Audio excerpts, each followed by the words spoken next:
क्या वाकई एक डॉल्फिन अपने मालिक को नुकसान पहुंचा सकती है? क्या वाकई डॉल्फिन ने जेसिका को खा लिया? वो डॉल्फिन जिसे बचपन से प्यार दिया गया, जिसके साथ खेल खेला गया, तरबियत दी गई, शो करवाए गए और जो इंसानों से मोहब्बत की मिसाल समझी जाती थी। अगर एक दिन वही डॉल्फिन अपने ही मालिक को जख्मी कर दे तो क्या यह मोहब्बत खत्म हो गई या उसके पीछे कोई और कहानी छिपी है?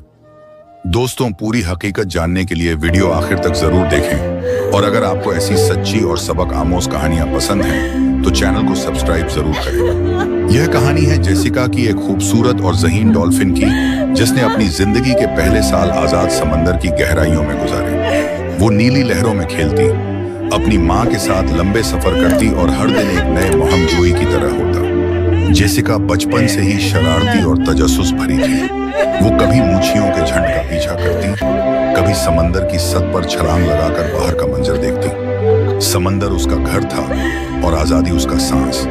लेकिन एक दिन उसके समंदर का सुकून टूट गया। सुबह के वक्त जब धूप की पहली किरण पानी पर पड़ी, कुछ बड़ी कश्तियों ने समंदर का रख किया। उन कश्तियों पर ऐसे जाल थे जो आम माही गेरों के जाल से कहीं मजबूत और बड़े थे। मछलियों के बजाय उन जालों का हदफ डॉल्फिन थी। जेसिका और उसकी मां एक साथ तैर रही थीं कि अचानक पानी के अंदर एक अजीब सा शोर गूंजने लगा। यह वो शोर था जो इंसान अपने मोटर इंजन से पैदा करते हैं। जेसिका डर गई, मगर मां ने उसे करीब रहने का इशारा किया। बदकिस्मती से लम्हों में उनके अर्धगर्द जाल फैल गया। जेसिका की मां ने पूरी ताकत से जाल को तोड़ने की कोशिश की, लेकिन वो फंस चुकी थी।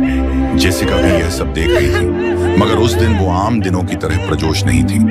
आलिया ने नोट किया कि जेसिका के तैराकी के अंदाज में कुछ सस्ती आ गई है। पहले जहां वह पानी से छलांग लगाकर गेंद को एक ही कोशिश में छूती थी, अब वह कई बार कोशिश के बाद ही कामयाब हो रही थी।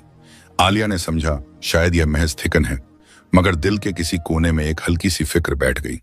शो से 3 दिन पहले एक अजीब वाकया हुआ। आलिया तालाब के किनारे खड़ी जेसिका को इशारा दे रही थी कि वो रंग के दायरे से गुजरे। जेसिका ने दायरे को छुआ भी नहीं, बल्कि सीधा एक कोने में जाकर खड़ी हो गई। उसने पहली बार आलिया की तरफ एक ऐसी नजर डाली जो आलिया ने पहले कभी नहीं देखी थी। न वो खेलने वाली चमक थी, न वो मुस्कुराहट। वो नजरें जैसे कह रही थी, मैं खुश नहीं हूँ। आलिया इस लम्हे खामोश रही, मगर उसने जेसिका को आराम देने का फैसला किया। बाकी दिन के लिए ट्रेनिंग रोक दी गई, मगर दूसरे दिन जेसिका ने एक और नया आरोग्य दिखाया। जब आलिया ने उसे पानी में हाथ से सहलाया तो वह ताड़ अचानक पीछे हट गई। ऐसा पहले कभी नहीं हुआ था। शो से एक दिन पहले जेसिका ने एक और गैर मामूली हरकत की। जब एक और ट्रेनर उसके तालाब के पास आया तो जेसिका ने पानी जोर से छींटा और ऊंची आवाज में आवाज निकाली। यह आवाज खुशी की नहीं थी, बल्कि एक तरह का इंतबाह थी।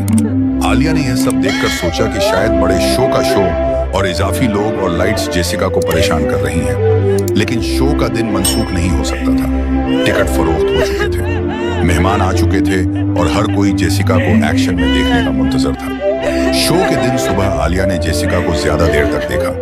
वो पानी में तैर तो रही थी, मगर उसकी हरकत में बेचैनी थी। कभी वो तेजी से तालाब के छुक लगाती, कभी अचानक पानी के नीचे गायब हो जाती और देर तक बाहर नहीं आती।